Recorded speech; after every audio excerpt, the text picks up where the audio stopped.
नमस्ते गाइस, स्वागत छ तपाईहरुलाई एवेल फार्मिङ च्यानलमा। आज चाहिँ मैले लसुन खेती गर्दाखेरि कस्तो बिउ लसुनको बिउ छनौट कसरी गर्ने छनौट गर्न जाँदै छु। त्यही भएर नि म तपाईहरुमा आज भिडियो लिएर उपस्थित भएको छु गाइस है त। र सबैभन्दा पहिला तपाईले देख्नुहुन्छ मैले चाहिँ लसुनको बिउ यो चाहिँ गएको सालमा फलेको लसुन हो। तपाईले देख्नुहुन्छ हातभरिको चाहिँ एउटा गाना।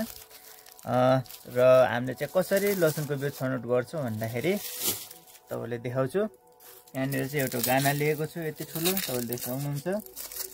र यसमा चाहिँ हामीले लसुनको बिउ छनौट गर्दाखेरि अब यो जो ठुला ठुला सेलाहरू राख्छौं हैन, ठुला राख्छौं र यसमा चाहिँ पचेकाहरूलाई फाल्नु पर्ने हुन्छ हामीले, त्यो उम्रिदैन।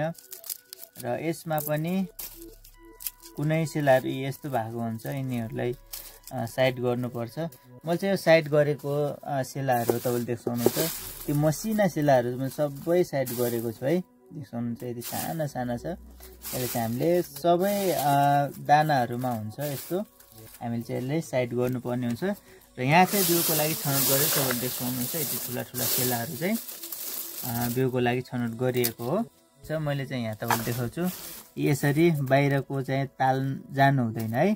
बाहिरको ताल गएकोले चाहिँ तपाईले साइड गर्नु होला।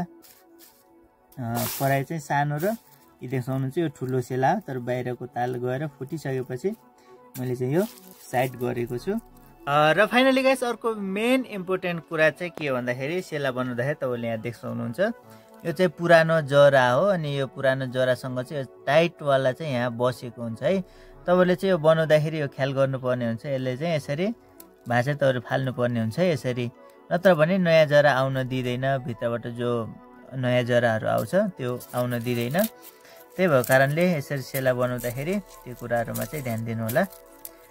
र मैले चाहिँ अब लसुन अब धेरै नै बनाउनु पर्ने छ गाइस। अझै यहाँ यति छ, अझै तालबाट लिएर धेरै नै बनाउने हो, धेरै नै रोप्न लागेको छु अहिले चाहिँ। र सो यति चाहिँ मैले बनाएको छु लसुन, अझै बनाउनु छ। र आजको भिडियोमा यति नै। म चाँडै नै आउँछु नेक्स्ट भिडियोमा। तबसम्मलाई thank you, love you all guys, धन्यवाद।